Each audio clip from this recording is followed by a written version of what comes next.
Hello friends, welcome to your own channel daily stock. तो आज हम बात करने वाले हैं इंडिगो के बारे में। बहुत लोग हैं जिन्होंने इंडिगो के बारे में सुना हुआ है और उसकी फ़्लाइट्स में भी बैठे हुए हैं।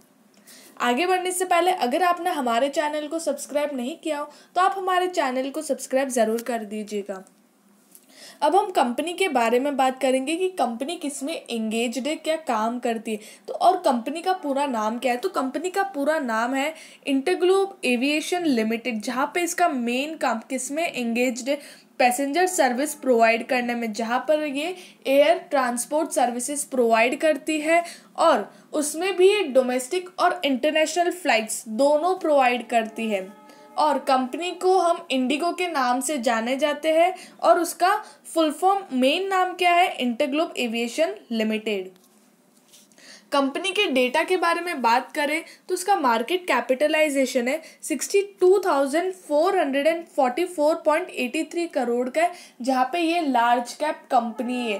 तो बहुत लोग हैं जो लार्ज कैप कंपनी में मतलब इतना ज़्यादा, अगर वो बहुत ज़्यादा ही अच्छी कंपनी हो और लार्ज कैप हो तो लोग उसमें इन्वेस्ट करते हैं। लेकिन इसका मार्केट कैप देखो तो लार्ज कैप पे, और उसके बाद अब अगर हम पूरी वीडियो को अच्छे से एनालिस करें तो आप देखोगे कि इसका कोई भी डेटा इतना ज़्यादा उभर के नहीं आ रहा है कि आप उसमें इन्वेस्ट कर लो। फिर भी आपको पूरी वीडियो देखनी चाहिए। अगर आपको कुछ भी अच्छा लगे और अगर मेरा कोई भी पॉइंट गलत लगे तो आप हमें कमेंट सेक्शन में ज़रूर बताइएगा।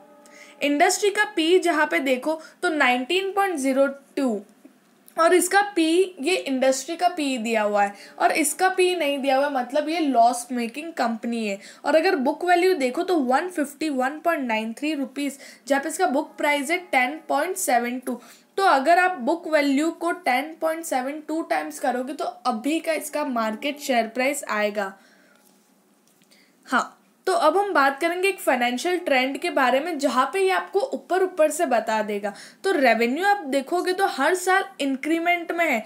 19.36 थाउजेंड करोड़ था इन 2017, which always increases, like in 2018 it increased to 23.96 and in 2019 29.82 और 2020 में 37.29 थाउजेंड करोड़ का इनका रेवेन्यू था, सबसे ज़्यादा रेवेन्यू, जहाँ पे इन्होंने फिर भी लॉस किया है। 1.65 थाउजेंड करोड़ इन 2017 इनका इतना प्रॉफिट था, जो इंक्रीज हुआ 2.24। लेकिन उसके बाद 2019 में देखो तो डिक्रीज 0.15 और उसके बाद 2020 में देखो तो -0.23 थाउजेंड करोड़ का इनका नुकसान हुआ है। तो ये कंपनी एक लॉस मेकिंग कंपनी है। और अगर हम अगर हमारा पोर्टफोलियो देखें तो हमेशा एक अच्छी कंपनी होनी चाहिए जो प्रॉफिट मेकिंग कंपनी हो। लेकिन हम कोई लॉस मेकिंग कंपनी में भी इन्वेस्ट करते हैं, जहाँ पर हमें अच्छे रिटर्न्स, अच्छे प्रॉफिट मिलते हैं। हाँ, बहुत सारी ऐसी कंपनियां हैं हमारे पोर्टफोलियो में भी जो लॉस मेकिंग है। IDFC फर्स्ट बैंक समझ लो, तो पर फिर भी अभी वो जो रिटर्न दे रही है और उसमें ग्रोथ दिखाई दे रही है कि वो अगले 4 या 5 साल में या 1 या 2 साल में बहुत अच्छा रिटर्न देगी। और अभी वो कुछ 5 to 6 मंथ में भी बहुत अच्छा रिटर्न दे रही है। हमने जितना पैसा डाला उतना पैसा तो फिर से आ रहा है उस कंपनी से। तो आप समझ सकते हो वैसी कंपनी में हम इन्वेस्ट करेंगे। लेकिन कुछ कंपनियां होती है जहाँ पे आपको ग्रोथ दिखाई नहीं देता है तो आप उसमें इन्वेस्ट नहीं कर सकते हो। तो ऐसा क्या है जहाँ पे है ना, आप इनका रेवेन्यू बढ़ रहा है लेकिन कंपनी फिर भी लॉस मेकिंग आ रही है। तो कंपनी अपने एक्सपेंडिचर को कंट्रोल नहीं कर पा रही है। उनके रेवेन्यू से भी, जो भी उनका टोटल रेवेन्यू आता है, टोटल सेल्स जो भी है, उससे भी ज़्यादा उनका एक्सपेंडिचर आ रहा है या उनके दूसरे खर्चे बहुत ज़्यादा है। उस वजह से कंपनी लॉस मेकिंग आ रही है। प्रमोटर होल्डिंग्स देखें तो वो बहुत ज़्यादा अच्छी है। टोटल प्रमोटर्स है उनके 74.85%। उसके बाद म्यूचुअल फंड होल्डिंग्स है 5.90%, DII से 7.66% और FII से 14.78%। और अदर पार्टीज जो छोटे मोटे इन्वेस्टर्स है वो है सिर्फ 2.69%। तो ओवरऑल अगर हम देखें तो प्रमोटर होल्डिंग्स बहुत ज़्यादा अच्छी है। तो ये एक पॉजिटिव चीज़ बताती है कि हाँ चलो, प्रमोटर्स को अपनी कंपनी पर ट्रस्ट है क्योंकि उनके पास उतना स्टेक है। और अगर हम प्रमोटर होल्डिंग पैटर्न देखें तो जून में 74.88% था, जो दिसंबर 19 तक थोड़ा सा डिक्रीज हो गया, 74.85 हो गया है। लेकिन उसके बाद अब भी हाल फिलहाल सितंबर 2020 तक उतना ही है, 74.85% ही है। ठीक है, तो अब हम बात करेंगे सेल्स की। तो वो सिर्फ एक छोटा सा फाइनेंशियल ट्रेंड था जहाँ पे ओवरलुक दिया हुआ था। अब हम डिटेल में बात करेंगे तो सेल्स जैसे कि देखो, तो मार्च 2020 में 8,299 इतना उनका सेल्स था। ठीक है, वो डिक्रीज हो गया जून 2020 में। तो कंपल्सरी मतलब कुछ भी हो, डिक्रीज तो होना ही है, क्योंकि ये कंपनी नहीं, आप कोई भी फ्लाइट्स की कंपनी देख लो तो वो डिक्रीज ही हुई है। क्यों? क्योंकि सब कुछ बंद था, बहुत कम फ्लाइट्स चालू थी और वो भी इमरजेंसी वाली चालू थी, इमरजेंसी के लिए, बाकी ऑलमोस्ट सब कुछ बंद था। उसके बाद सितंबर 2020 में अगर आप इनका सेल्स देखो तो बहुत ही कम इंक्रीज हुआ है, जो सिर्फ 2740 करोड़ का है। उसके बाद अगर हम अदर इनकम देखें तो वो भी इनका डिक्रीज हुआ है, 377 से 288 पे आ गया। तो टोटल इनकम अगर हम देखें तो मार्च 2020 में 8634 था और सितंबर 2020 में 3029। तो इन शॉर्ट मार्च 2020 में जो इनका मतलब जो उनकी लोगों को जो चाहिए था कि हाँ मतलब लोगों को इनसे जो चाहिए था वो उनको मिल रहा था, लेकिन अब लोग इंडिगो पे इतना नहीं बैठ रहे हैं या इतना उनका सर्विस नहीं ले रहे हैं। और अगर आप टोटल एक्सपेंडिचर देखो तो टोटल इनकम से भी ज़्यादा है। मार्च 2020 में भी ऐसा ही था, जहाँ पर 8,634 इनका टोटल इनकम था करोड़ का। उसके बाद आप उनका एक्सपेंडिचर देखो तो 9,436, और जहाँ पे इनका नेट प्रॉफिट माइनस में आता है 870। और 2020 में तो स्वाभाविक है, जब मार्च 2020 में ये हालत थी तो सितंबर 2020 में क्या हालत होगी। जब 2,740 करोड़ इनका सेल्स था तो 3,229 का इनका क्या है टोटल इनकम, और टोटल एक्सपेंडिचर अगर आप देखो तो 3,661 करोड़ का इनका टोटल इनकम। और अगर आप मेन इनकम देखो अर्निंग बिफोर टैक्स से तो क्या है 632 माइनस में नेगेटिव, और उसके बाद इंटरेस्ट और लगा लो तो नेट प्रॉफिट आप देख रहे हो 1,194 करोड़ का इनका नुकसान है। तो कंपनी अपने एक्सपेंडिचर्स नहीं इनकर कर पा रही है, उस वजह से कंपनी घाटे में है। या फिर ये जो समय है अभी का, लॉकडाउन का समय, कोरोना का समय, उस वजह से भी हो सकता है कि कंपनी अपना एक्सपेंडिचर ज़्यादा हो रहे हैं, कंपनी अपना एक्सपेंडिचर नहीं समझ पा रही है कि भाई कहाँ पे क्या करना है, उस वजह से भी हो सकता है। दोनों चीज़ हो सकती है, या तो नई कंपनी में अब वो रहा ही नहीं है जो पहले था, या फिर ये जो समय है वो ऐसा है उस वजह से। अब बात ये आ गई है कि ये नेट प्रॉफिट अगर माइनस में, तो आगे के जितने भी रेशियोज हैं वो भी ऑलमोस्ट सब माइनस में ही होंगे। फिर भी हम देख लेंगे, जैसे कि basic EPS earning per share देखो 2019 में आप 4.09 रुपीज़ कमाते थे, लेकिन अब आप -6.07 गंवा रहे हो। उसके बाद बुक वैल्यू अगर आप देखोगे तो 180.54 था और यहाँ पे 152.60, मतलब इनके एसेट्स डिक्रीज हो रहे हैं, लाइबिलिटीज़ इंक्रीज हो रही है। डिविडेंड भी इन्होंने मार्च 2020 में दिया नहीं है, मार्च 2019 में इन्होंने 5 रुपीज़ दिए थे। उसके बाद ग्रॉस प्रॉफिट मार्जिन अगर आप देखो, ग्रॉस प्रॉफिट मार्जिन आपको ज़्यादा दिखाई दे रहा है। क्यों? क्योंकि कंपनी का सेल्स तो इंक्रीज़ हो रहा है, भले ही कुछ भी हो, कंपनी के हालात कैसे भी है, लेकिन कंपनी का सेल्स जिस तरह का अगर माहौल चल रहा है उस हिसाब से अगर आप देखो तो कंपनी का सेल्स इंक्रीज़ हो रहा है। 3.93 था इन मार्च 2019 विच इंक्रीज टू 15.64%। और ऑपरेटिंग मार्जिन भी देखो, उनके ऑपरेशंस तो अभी भी हेल्ड हो ही रहे, वो इंक्रीजिंग ट्रेंड में 1.26% था, लेकिन अभी 4.53% है। तो इन शॉर्ट जो कंपनी की जो फैसिलिटीज़ है ना, लोगों को वो अच्छी लगती है और लोगों को चाहिए, तभी उनका सेल्स बढ़ रहा है। स्वाभाविक बात है, जब कंपनी का सेल्स कैसे इंक्रीज हो रहा है, क्योंकि लोगों को इनकी फ्लाइट्स चाहिए, फ्लाइट्स में वो जाते अप डाउन करते तभी। लेकिन बस मेन बात क्या है कि कंपनी अपने एक्सपेंडिचर्स को अच्छे से मैनेज नहीं कर पा रही, उसी वजह से ऐसा हो रहा है कि जो भी उनका रेवेन्यू उससे ज़्यादा उनका एक्सपेंडिचर आ रहा है। जैसे कि नेट प्रॉफिट मार्जिन देखो तो वो माइनस में ही आएगा, 0.55% था, डिक्रीजिंग में ही है। वैसे भी 9.74% था इन 2018 विच डिक्रीजेस टू 0.55%, इतना ज़्यादा फॉल हो गया। और उसके बाद डायरेक्ट नेगेटिव में -0.65%, नेगेटिव बात है ये। रिटर्न ऑन इक्विटी देख लो, मतलब जो इन्वेस्टर्स है, जो हम लोग हैं, वो पैसा डालेंगे तो अपन को उस पर कितना रिटर्न मिलेगा, तो नेगेटिव में। जैसे कि मार्च 2018 में बहुत अच्छा रिटर्न मिल रहा था 31.68, वो डिक्रीज हो गया मार्च 2019 में, जबकि 2019 में तो कोरोना का सी भी नहीं था, फिर भी वो डिक्रीज हुआ 2.26% हो गया। और अब आप देखो तो -3.97%। Return on capital employed, company जो पैसा डाल रही है उस पर उनको कितना रिटर्न मिल रहा है, तो वो भी डिक्रीज होके थोड़ा सा इंक्रीजिंग ट्रेंड में, लेकिन इतना डिक्रीज होके बहुत ज़्यादा ही डिक्रीज हो गया इन मार्च 2019, 2.12% फ्रॉम 23.09%, और अब थोड़ा इंक्रीज होके 6.31% हो गया। रिटर्न ऑन एसेट्स देखो तो वो भी नेगेटिव में, एसेट्स पर उनको कितना रिटर्न मिल रहा है, तो नेगेटिव में -0.55%। अब करंट रेशो जैसे कि हम देखेंगे तो 2.26 था, और अब वो भी डिक्रीज हो गया 1.37। कंपनी का जो कैश फ्लो है वो भी धीरे धीरे डिक्रीज हो रहा है। क्विक रेशो देखोगे तो 2.24 और अब हो गया 1.35। अगर आपको करंट रेशो और क्विक रेशो नहीं पता हो तो हमने उसकी भी वीडियो हमारे लिंक में बायो में दिया हुआ है, तो आप वहाँ पे जाके देखिए और आपको अच्छे से समझ में आ जाएगा।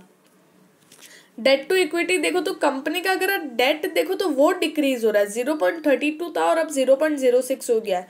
और इंटरेस्ट कवरेज रेशियो 0.71 से 0.86। यहाँ पर ये बात होगी कि कंपनी अपना जो इंटरेस्ट है वो अच्छे से पे कर रही है उस वजह से, और कंपनी का डेट भी धीरे धीरे क्लीन हो रहा है।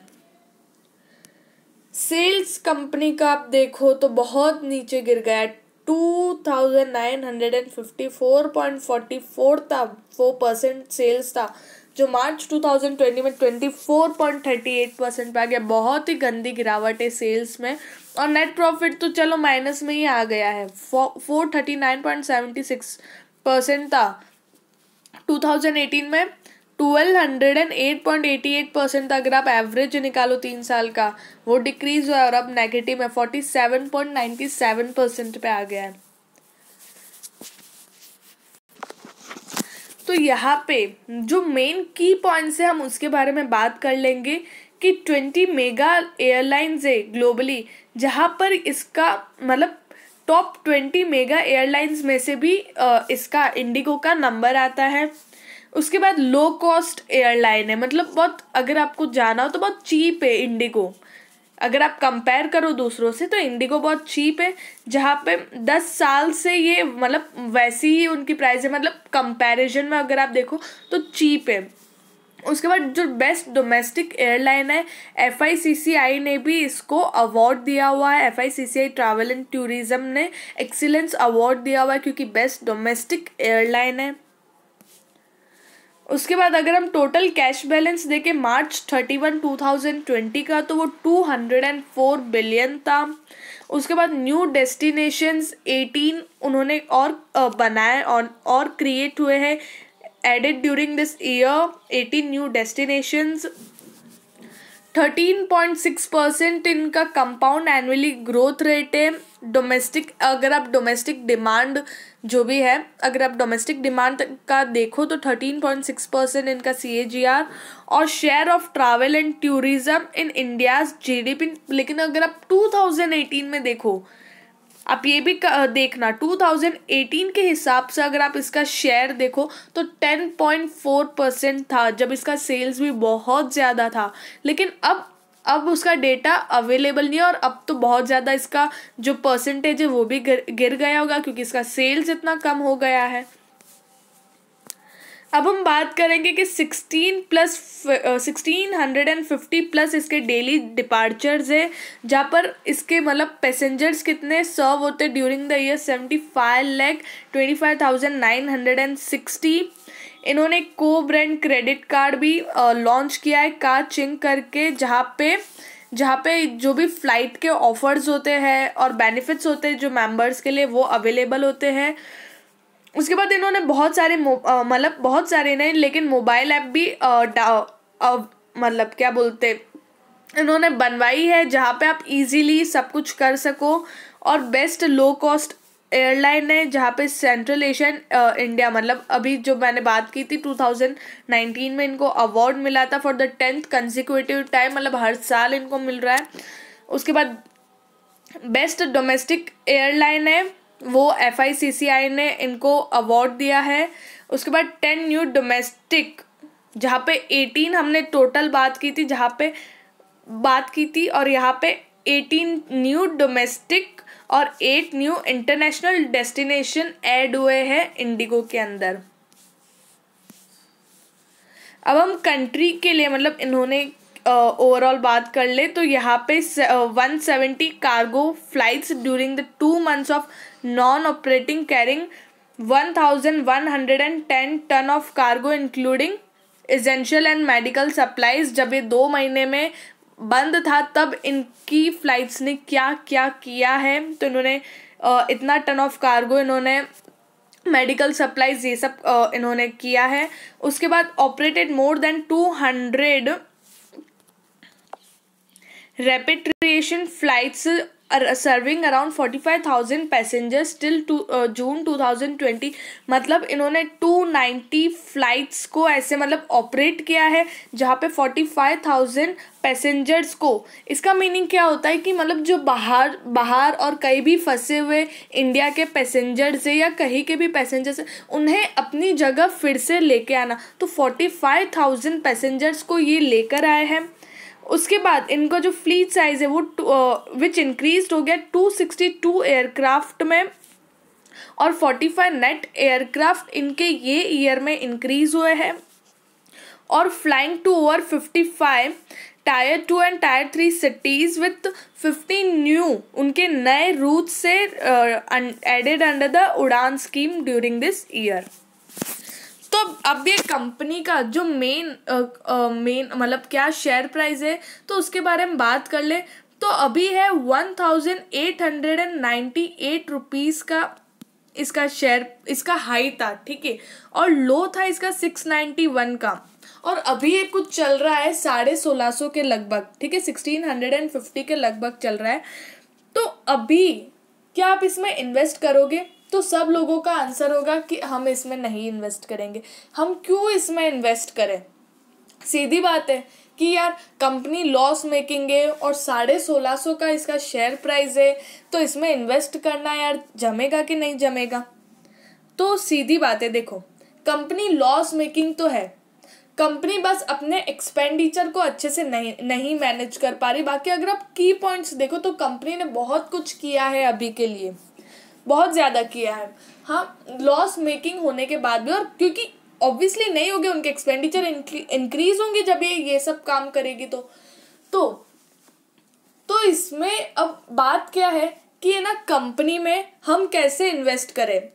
तो देखो कंपनी का आप सेल्स देख रहे हो, भले कंपनी लॉस मेकिंग है, कंपनी की पक्का सर्विसेज अच्छी होगी तभी कंपनी की ऐसी सेल्स है। कंपनी मेन बात क्या है इंडिया की कि ये लो कॉस्ट है, तो लो कॉस्ट है ना तो बहुत ज़्यादा चलेगी, क्योंकि लोगों को चाहिए चीप होनी चाहिए, क्योंकि इंडिया के लोगों को कोई भी अगर चीप चीज़ मिलती है और उसमें अच्छी सर्विसेज या नॉर्मल सर्विस मिलती है तो लोग वही चूज़ करते हैं। तो कंपनी की जो भी क्या बोलते हैं जो डिमांड है वो कम नहीं होगी, ठीक है, डिमांड इसकी कम नहीं होगी। लेकिन अगर लेकिन ऑब्वियसली अब इसके मतलब ऑल्टरनेटिव्स भी आ गए हैं जहाँ पे वो भी चीपनेस प्रोवाइड कर रहे हैं, तो लोग उसके पास जाएंगे और वो अच्छी सर्विस प्रोवाइड करेंगे तो लोग उसके पास जाएंगे।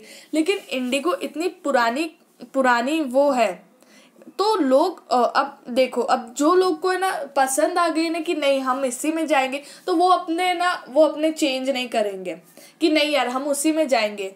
तो ऐसा भी हो सकता है कि लोगों को बहुत लगाव हो जाता है कोई कोई चीज़ से। तो अब हमें क्या करना चाहिए, अगर आपको इसमें लगे कि आप इसमें इन्वेस्ट कर सकते हो तो आप डिप डिप में इन्वेस्ट करिए, क्योंकि कंपनी ऐसी है ना कि बंद नहीं होगी। और मतलब अब इतनी पुरानी कंपनी है तो 100% ये प्रॉफिट मेकिंग में आएगी, क्योंकि कंपनी जो है उसकी डिमांड कभी कम नहीं होने वाली है और ये जो हाई है ना उसको तोड़ के ये आगे निकलेगी, ये तो लग रहा है। भले ही अभी ये लॉस मेकिंग कंपनी है लेकिन कुछ 1-2 साल में पक्का प्रॉफिट मेकिंग में आएगी, और तब जो आपको प्रॉफिट और रिटर्न मिलेगा ना ये कंपनी से, वो बहुत ज़्यादा अच्छा होगा।